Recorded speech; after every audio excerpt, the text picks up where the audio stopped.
கிறிஸ்துவில் அன்பானவர்களே, இயேசு கிறிஸ்துவின் நாமத்தில் உங்களை நான் வாழ்த்துகிறேன்.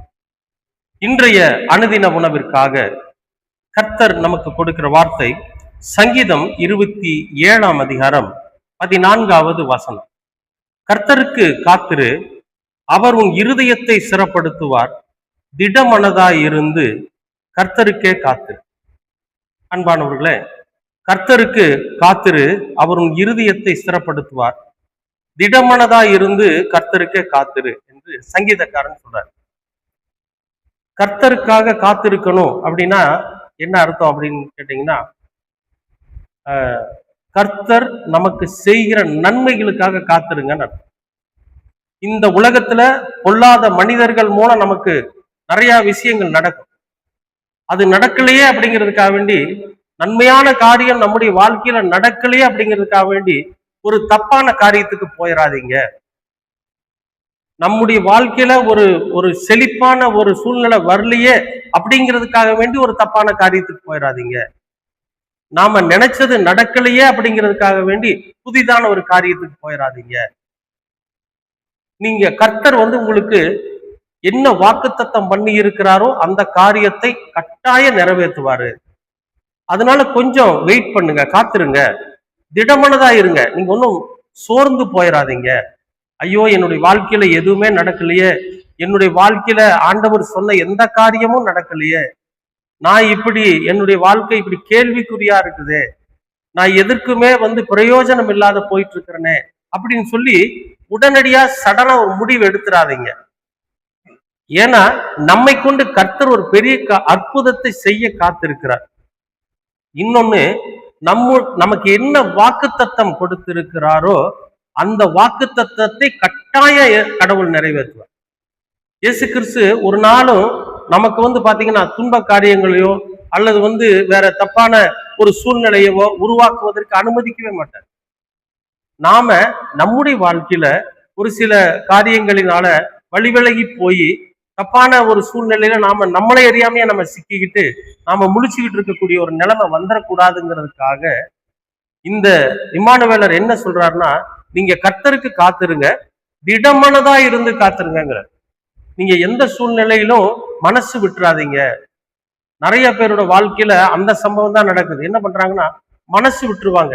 என்னடா நம்ம வாழ்க்கை இப்படி இருக்கு, எதனால நம்ம இப்படி இருக்கிறோம், கடவுள் ஏன் நமக்கு மட்டும் எந்த நன்மையும் செய்யல அப்படின்னு மனசு விட்டுருவாங்க.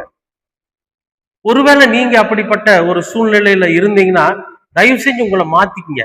ஏன்னா திடமனதா இருங்க, கடவுள் கண்டிப்பா செய்வார் அப்படின்னு.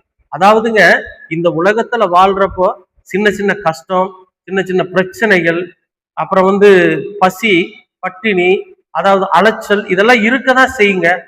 அதெல்லாம் இருந்தா தான் இந்த உலக வாழ்க்கைக்குள்ள நாம வாழ முடியுங்க. அப்படி நாம வாழும்போது நமக்கு ஒரு பாதுகாப்பா இருந்து ஒரு நல்ல மேன்மையான காரியத்தை கடவுள் கொடுப்பாருங்க, கண்டிப்பா கொடுப்பாரு. நீங்க காத்துருங்க, நீங்க வெயிட் பண்ணுங்க.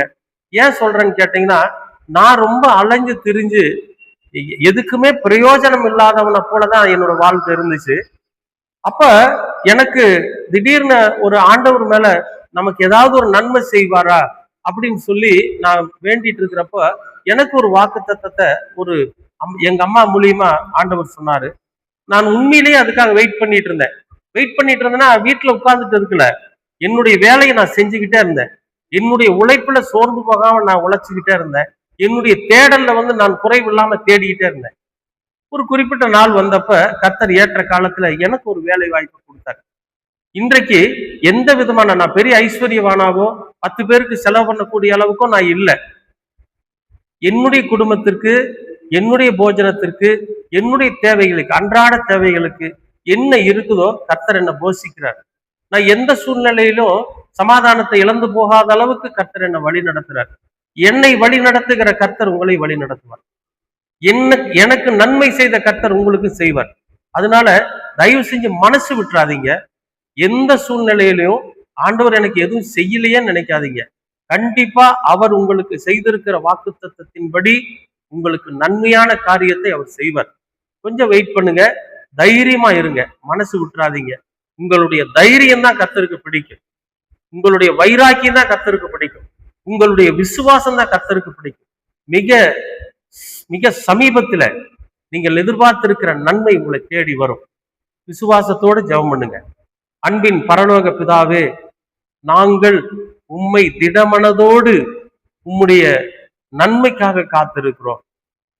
நீர் கொடுக்கிற கிருபைக்காக காத்திருக்கிறோம். நீர் எங்களுடைய வாழ்க்கையில செய்கிற நன்மைக்காக காத்திருக்கிறோம். ஆண்டவரே, எத்தனையோ சோதனைகள், வேதனைகள், பிரச்சனைகள் வந்தாலும் நாங்கள் மனம் விட்டு ஆண்டவரே எங்களுடைய வாழ்க்கையை மாய்த்து கொள்ளாதபடிக்கு நாங்கள் திடமனதாயிருந்து எல்லாவற்றையும் கர்த்தர் பார்த்து கொள்வார் என்கிற அந்த திடமனதோடு கூட, விசுவாசத்தோடு கூட நாங்கள் இருக்க நீர் எங்களுக்கு கிருபை பாராட்டுங்க. ஏற்ற காலத்துல நீர் எங்களுக்கு தருவேன் என்று சொன்ன அந்த நன்மையை நீர் தர வேண்டுமாய் செபிக்கிறோம். கிருபை எங்களை சூழ்ந்து கொள்ளட்டும். இயேசு கிறிஸ்துவின் வழியாய் கேட்கிறோம் நல்ல பிதாவே. ஆமேன், ஆமேன், ஆமேன்.